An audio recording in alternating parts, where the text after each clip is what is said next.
മകനേ മകളേ തിരിച്ചു വരുവാൻ യേശു നിന്നെ മാടി വിളിക്കുന്നു. മകനേ മകളേ തിരിച്ചു വരുവാൻ യേശു നിന്നെ മാടി വിളിക്കുന്നു. രോഗിയാണെങ്കിലും പാപിയാണെങ്കിലും തിരിച്ചു വരൂ മകനേ. ഓ മക്കളേ മകനേ മകളേ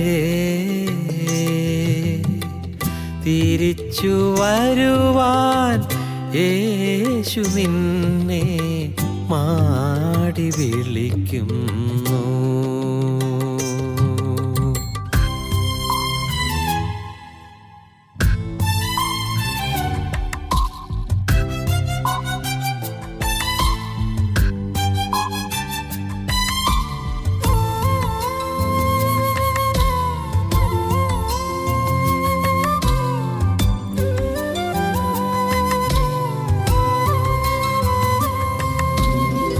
നിന്നുടെ പാപങ്ങൾ ഘോരമാണെങ്കിലും മായ്ക്കുവാൻ ക്രൂശിലെ യാഗമില്ലേ.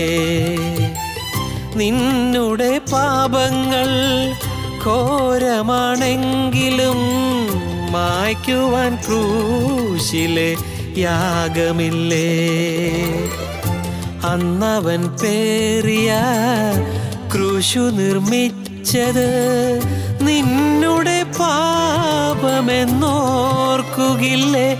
ആ ക്രൂശിലേക്കൊന്നു നീ നോക്കുകില്ലേ. മകനേ മകളേ തിരിച്ചു വരുവാൻ യേശു നിന്നെ മാടി വിളിക്കുന്നു.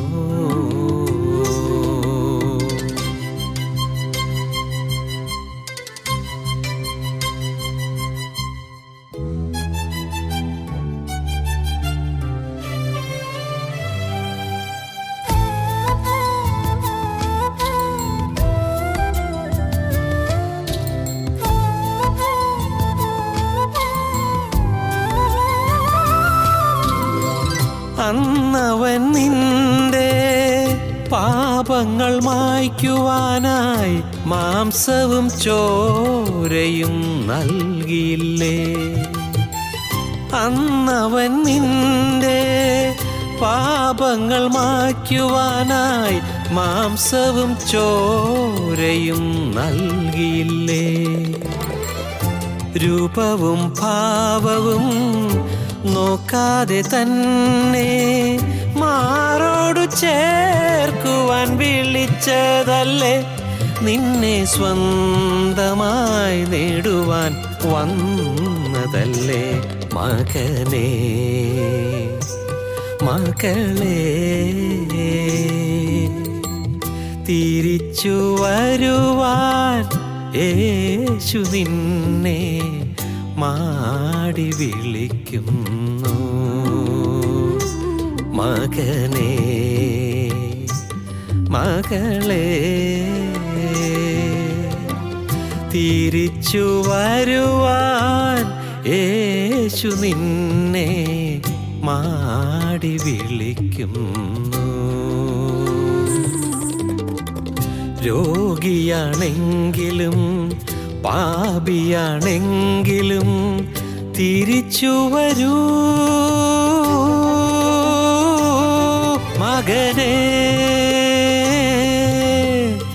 ഓ മക്കളേ മകനേ മകളേ തിരിച്ചു വരുവാൻ യേശു നിന്നെ മാടി വിളിക്കുന്നു.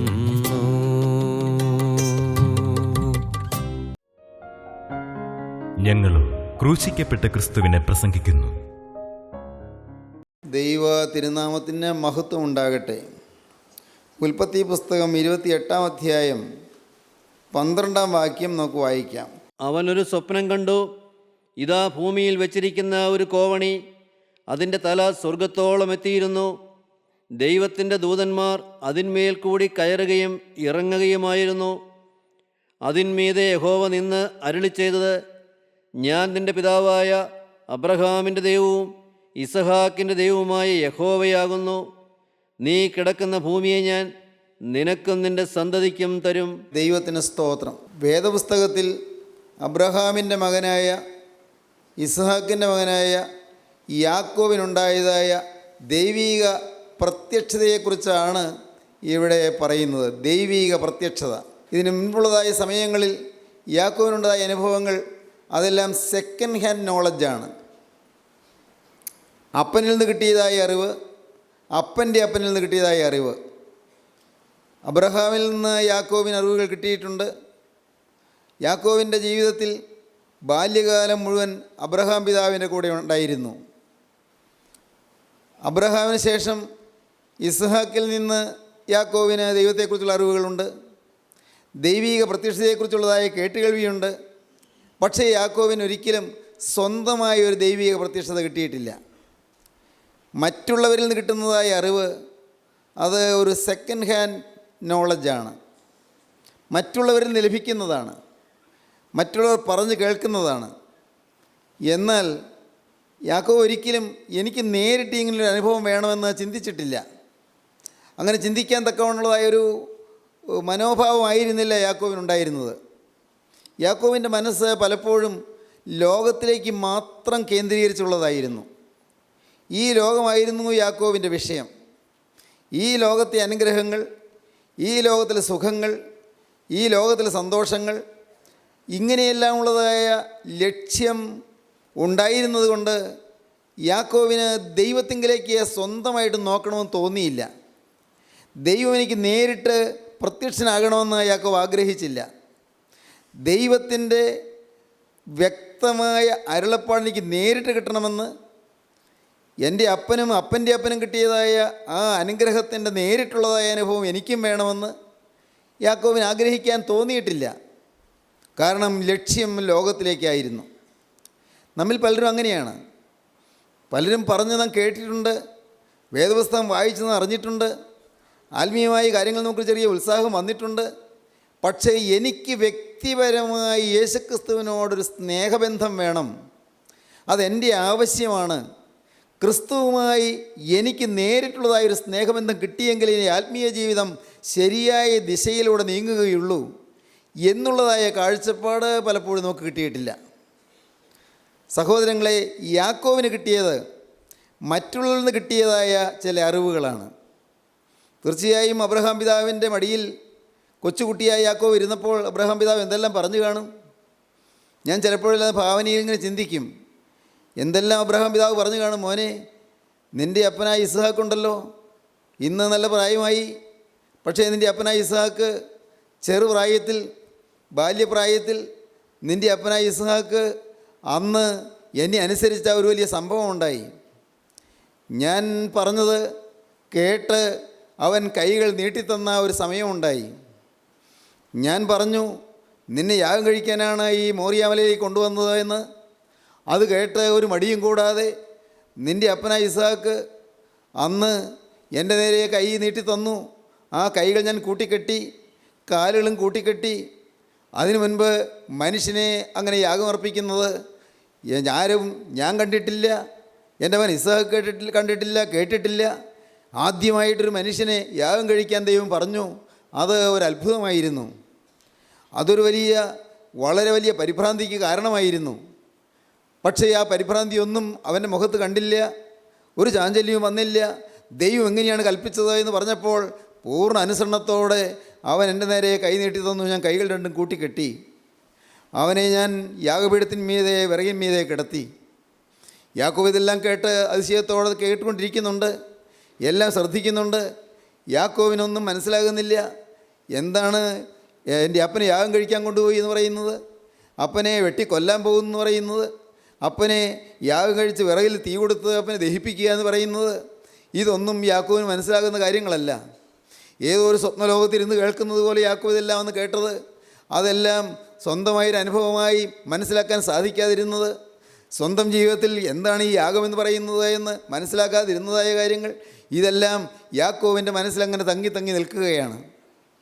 പ്രിയപ്പെട്ടവരെ, എന്നാൽ സ്വന്തമായിട്ട് ദൈവത്തെ വേണമെന്നോ, സ്വന്തമായിട്ട് ഈ ദൈവത്തെ അനുസരിക്കണമെന്നോ, സ്വന്തമായിട്ട് ദൈവത്തിൽ നിന്നൊരു കൽപ്പന കിട്ടണമെന്നോ, സ്വന്തമായിട്ട് ദൈവത്തിൽ നിന്ന് നേരിട്ട് ഒരു വെളിപ്പാട് ലഭിക്കണമെന്നോ, ദൈവീകമായൊരു പ്രത്യക്ഷത വേണമെന്നോ യാക്കോബിന് ആഗ്രഹിക്കാൻ തോന്നിയില്ല. എന്നാൽ ഈ 28-ാം അധ്യായത്തിലേക്ക് വരുമ്പോൾ ദൈവം നേരിട്ട് യാക്കോബിൻ്റെ അടുക്കലേക്ക് ഇറങ്ങി വരികയാണ്. യാക്കോബ് ആഗ്രഹിച്ചിട്ടല്ല.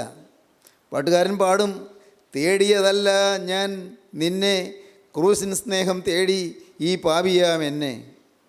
ക്രൂസിലെ സ്നേഹം പാപിയായ എന്നെ തേടി വന്നു. സ്നേഹിതരെ പറയട്ടെ, നിങ്ങൾ അനേകം പേരും ഈ ഒരു പരമസത്യം ഗ്രഹിച്ചുകൊള്ളൂ. നിങ്ങളാരും യേശുവിനെ തേടി പുറപ്പെട്ടില്ല. നിങ്ങളാരും അതിനുവേണ്ടി കാത്തിരുന്നില്ല. യേശുവിനെ കാണണമെന്നോ, യേശുക്രിസ്തുവിൻ്റെ സ്നേഹം എന്താണെന്ന് രുചിക്കണമെന്നോ, യേശുക്രിസ്തു മനുഷ്യനിൽ വരുന്നതായ വ്യത്യാസം എന്താണ് എന്ന് അനുഭവിക്കണമെന്നോ, ഒരു മനുഷ്യന് വരുന്നതായ രൂപാന്തരം എന്താണെന്ന് ഗ്രഹിക്കണമെന്നോ ഒന്നും ചിന്തിക്കാതിരുന്നപ്പോൾ കർത്താവ് വന്ന് നേരിട്ട് നമ്മുടെ മധ്യത്തിലേക്ക് വന്ന്, നിങ്ങളുടെ അരികത്തേക്ക് വന്ന്, നിങ്ങളുടെ ഹൃദയത്തിലേക്ക് വന്ന് നിങ്ങളിൽ ഇരിപ്പുറപ്പിക്കുകയാണ് ചെയ്തത്. എന്തൊരു അത്ഭുതമാണത്! ദൈവം നമ്മെ സ്നേഹിച്ച് നമ്മുടെ അരികിലേക്ക് വന്നു. ഓരോ ദിവസവും ദൈവത്തിൻ്റെ സ്നേഹം നമ്മുടെ അരികിലേക്ക് വരികയാണ്. ക്രിസ്തു നമ്മുടെ മധ്യത്തിലേക്ക് ഇറങ്ങി വരികയാണ്. ക്രിസ്തു നമ്മോട് നേരിട്ട് ഇടപെടുകയാണ്. അവൻ നമ്മുടെ ഹൃദയത്തിൻ്റെ വേദനകൾ കാണുകയാണ്. നമ്മുടെ നൊമ്പരങ്ങളോടൊന്ന് അറിയുകയാണ്. നമ്മുടെ കണ്ണുനീരോടൊന്ന് ഒപ്പി തരികയാണ്. ഹൃദയത്തിൻ്റെ നൊമ്പരങ്ങളോടൊന്ന് ഒപ്പി മാറ്റുകയാണ്. പലരുടെയും മനസ്സിൽ നീറ്റലുകളുണ്ട്, വേദനകളുണ്ട്, ഭാരങ്ങളുണ്ട്, ആകുലങ്ങളുണ്ട്, ആവലാധികളുണ്ട്.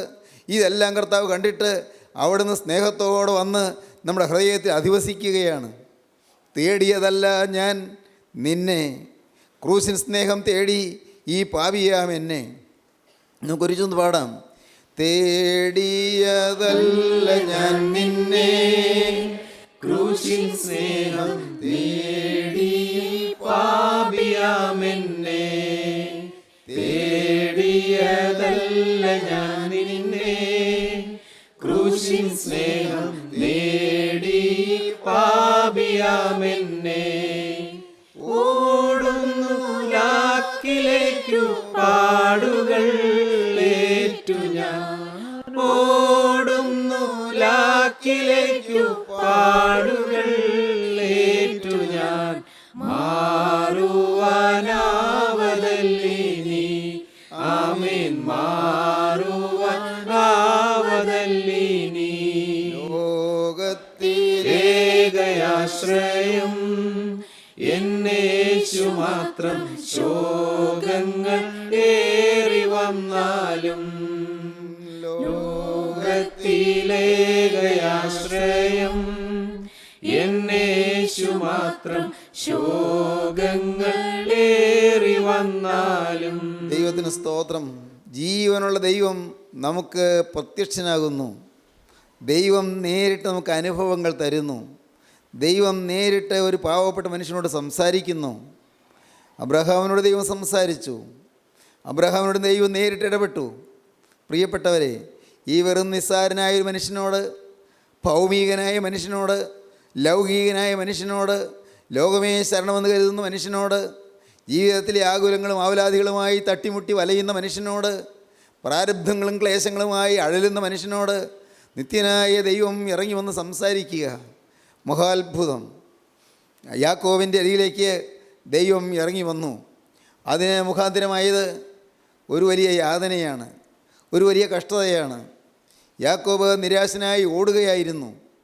യാക്കോബ് അത്യന്തം പരവശനായി അവൻ ഓടുന്നതാണ് നാം വായിക്കുന്നത്. അവൻ സ്വന്തം ഭവനത്തിൽ നിന്ന് ഹാരാനിലേക്ക് ഓടുകയാണ്. ബേർസബയിൽ നിന്ന് അവൻ ഈ ബേഥേൽ വരെ എത്തിയുള്ളൂ. ഹാരാനിലേക്കുള്ള ഓട്ടമാണ്. ഏതാണ്ട് 70 മൈൽ അവൻ നടന്ന് അല്ല ഓടി തീർത്തിരിക്കുന്നു. അവിടെ ബേർസേവയിൽ നിന്ന് പുറപ്പെട്ടു, ഇപ്പോൾ ബേഥേലിൽ എത്തിയിരിക്കുകയാണ്. 70 മൈല് ഈ ചെറുപ്പക്കാരൻ ഓടി ഓടി തളർന്നു. അത് മണലാരണ്യത്തിൽ കൂടെയുള്ള യാത്രയല്ലേ. അവൻ്റെ കാലുകൾ നല്ലതുപോലെ കഴയ്ക്കുന്നു, നല്ല ക്ഷീണം, മുട്ടെല്ലാം അങ്ങ് തളർന്നു പോകുന്നത് പോലെ. വല്ലയിടത്തുനിന്ന് ഇരുന്നാൽ മതി, ഒന്ന് കിടന്നാൽ മതി, ധൈര്യമില്ല. അവൻ്റെ സഹോദരൻ ഏശാവ് പിറകെ വരുന്നുണ്ടോ, പിടികൂടാൻ വരുന്നുണ്ടോ, മരണഭീതിയോടെയുള്ളൊരു ഓട്ടമാണ്.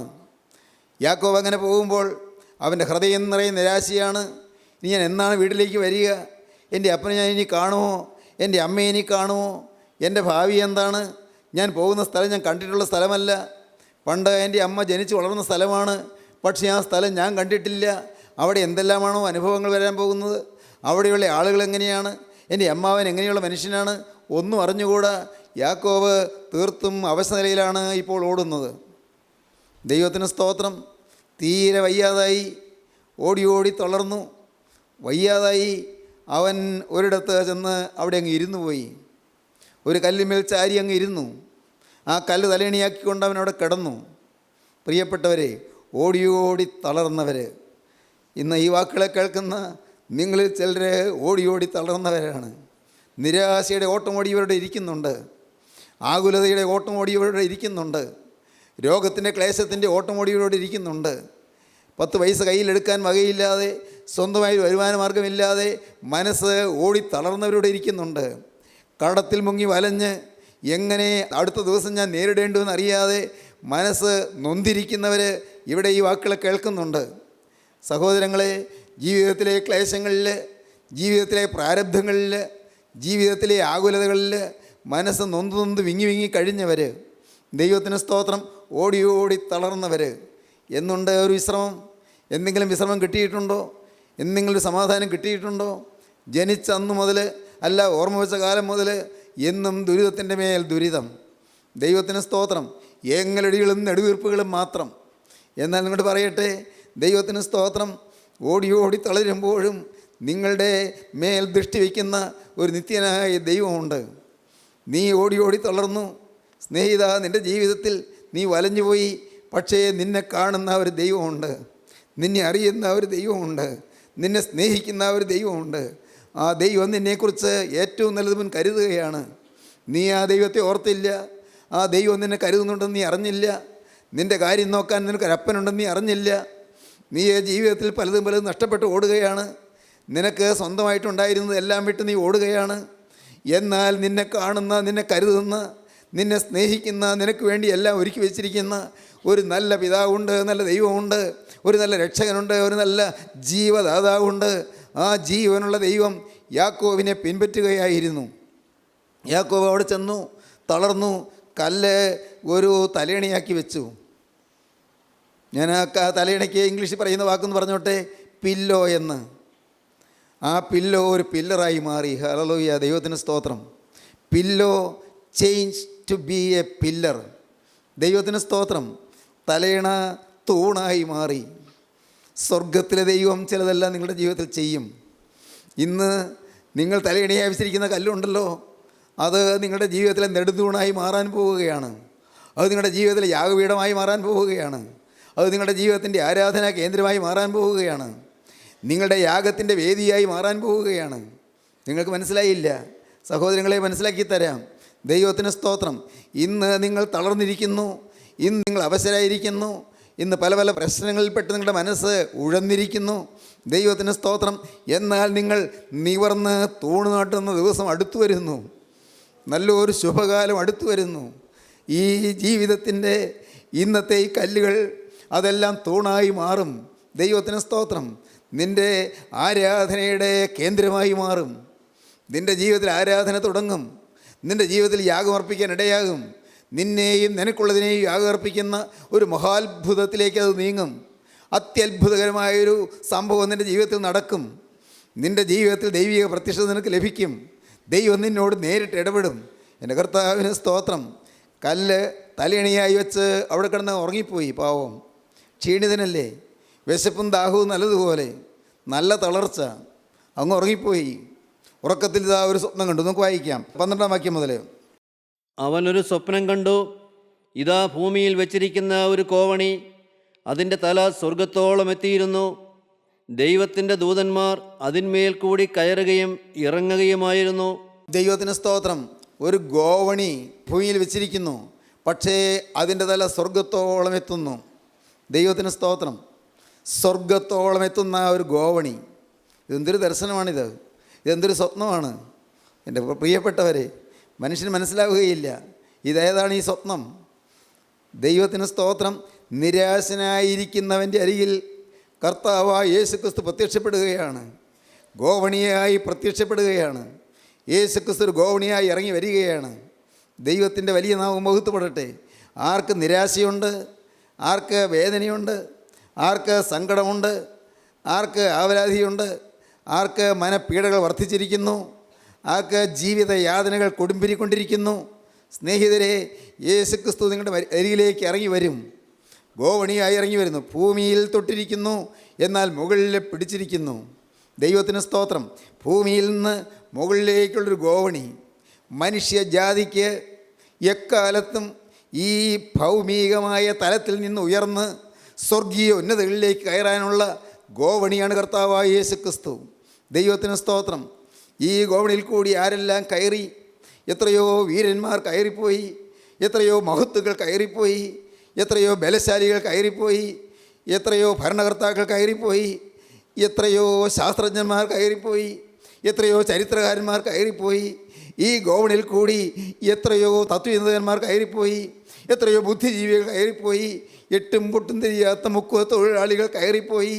സ്നേഹിത, നീയും ഈ ഗോവണിയിൽ കൂടി കയറാൻ ഇന്ന് ഇത് കേട്ടുകൊണ്ടിരിക്കുമ്പോൾ ഈ ഗോവണി നിൻ്റെ മുമ്പിൽ കൊണ്ടുവന്ന് വെച്ചിരിക്കുകയാണ്. ആ ഗോവണിയിൽ കൂടി നിനക്ക് വേണമെങ്കിൽ മുകളിലോട്ട് കയറാം. ദൈവത്തിന് സ്തോത്രം. ആ ഗോവണിയിൽ കൂടി നിനക്ക് സ്വർഗീയ ഉന്നതകളിലേക്ക് കയറി ചെല്ലാം. നിനക്ക് സ്വർഗീയ പിതാവിൻ്റെ കൃപാസനത്തിൻ്റെ അരികിലേക്ക് ചെല്ലാം. നമുക്കുള്ള മഹാപുരോഹിതൻ നമ്മുടെ ബലഹീനതകളിൽ സഹതാപം കാണിപ്പാൻ കഴിയാത്തവനല്ല. പാവൊഴികെ സകലത്തിലും നമുക്ക് തുല്യമായി പരീക്ഷിക്കപ്പെടുന്നത്രയും നമുക്കുള്ളത്.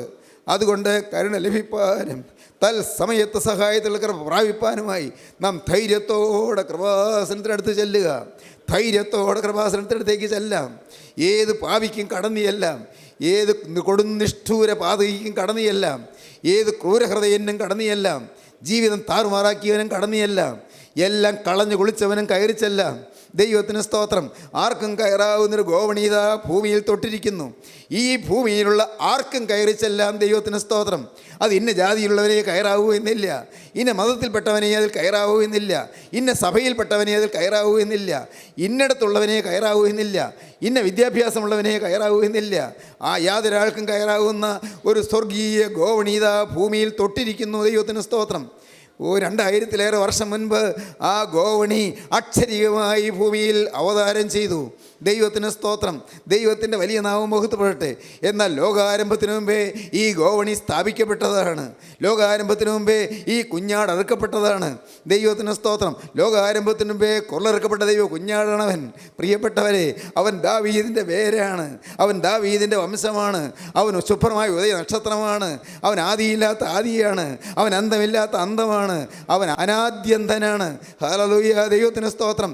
എൻ്റെ യേശു വലിയവനാണ്, യേശു ഉന്നതനാണ്, യേശു അത്ഭുത പുരുഷനാണ്, അവൻ വീരനാം ദൈവമാണ്, അവൻ അത്ഭുത മന്ത്രിയാണ്, അവൻ നിത്യപിതാവാണ്, അവൻ സമാധാന പ്രഭുവാണ്, അവൻ നമ്മുടെ ജീവദാതാവാണ്, അവൻ ജീവനായകനാണ്, അവൻ ജീവൻ കൽപ്പിക്കുന്നവനാണ്, അവൻ ജീവൻ പകരുന്നവനാണ്, അവൻ പാപിയെ വീണ്ടെടുക്കുന്നവനാണ്, അവൻ അശുദ്ധനെ വിശുദ്ധനാക്കുന്നവനാണ്. ഏതൊരു പാപിക്കും അവൻ്റെ സന്നിധിയിലേക്ക് കയറി ചെല്ലാം. പ്രിയപ്പെട്ടവരെ, ഈ യേശു ഇന്ന് സ്വർഗത്തിലേക്ക് കയറുന്ന ഗോവണിയായി നമ്മുടെ മധ്യത്തിൽ സ്ഥാപിച്ചിരിക്കുകയാണ്. യേശു നമ്മുടെ മധ്യത്തിലേക്ക് ഇറങ്ങി വന്നിരിക്കുകയാണ്. നിങ്ങൾ ഇരിക്കുന്നിടത്ത് നിങ്ങളുടെ അരികിലേക്ക് അവൻ വരികയാണ്. അവൻ നിങ്ങളെ സ്നേഹിക്കുകയാണ്. നിങ്ങൾക്ക് ആർക്കും മാറി നിൽക്കേണ്ട ആവശ്യമില്ല. നിങ്ങൾ ആരും അന്യരല്ല. നിങ്ങൾ സ്വന്തം ഭവനക്കാരത്രേ. നിങ്ങൾ വിശുദ്ധ വംശമാണ്, നിങ്ങൾ സ്വന്തം വംശമാണ്, നിങ്ങൾ ജീവനുള്ള ദൈവത്തിൻ്റെ പ്രിയ മക്കളാണ്. കയറി ചെല്ലുവീൻ പ്രിയപ്പെട്ടവരെ. പുത്രൻ തമ്പുരാൻ ഗോവണിയായി നമ്മുടെ മധ്യത്തിലേക്ക് ഇറങ്ങി വന്നിരിക്കുകയാണ്. ഏതൊരു പാപിയെയും സ്വീകരിപ്പാൻ സ്വർഗം തയ്യാറാണ്. ഏതൊരു പാപിക്കും രക്ഷപ്പെടാൻ സ്വർഗപിതാവ് വഴി ഒരുക്കിയിരിക്കുകയാണ്. അതാണ് സ്വർഗീയ ഗോവണിയായ കർത്താവായ യേശുക്രിസ്തു. ഈ ഗോവണിയിൽ കൂടി മാത്രമേ കയറിപ്പോകാൻ പറ്റുകയുള്ളൂ. ദൈവത്തിന് സ്തോത്രം. അതുകൊണ്ടാണ് ആദ്യ സമയങ്ങളിലെ പ്രസംഗത്തിൽ അപ്പോസ്തലനായ പത്രോസ് പറഞ്ഞത്, മറ്റൊരുത്തനിലും രക്ഷയില്ല. സ്തോത്രം. മറ്റൊരുത്തരിലും രക്ഷയില്ല. നാം രക്ഷിക്കപ്പെടുവാൻ ആകാശത്തിന് കീഴിൽ മനുഷ്യരുടെ ഇടയിൽ നൽകപ്പെട്ട വേറൊരു നാമവുമില്ല. ഹല്ലേലൂയ. ദൈവത്തിന് സ്തോത്രം. ഈ യേശുവിനെ കണ്ടെത്താനിടയായല്ലോ, ഈ യേശുവിനെ വിളിക്കാനിടയായല്ലോ, യേശു നമ്മളെ കാണാനിടയായല്ലോ, യേശുവിൻ്റെ സ്നേഹം നമുക്ക് കിട്ടിയല്ലോ. നാം എന്ത് ഭാഗ്യശാലികളാണ് പ്രിയപ്പെട്ടവരെ.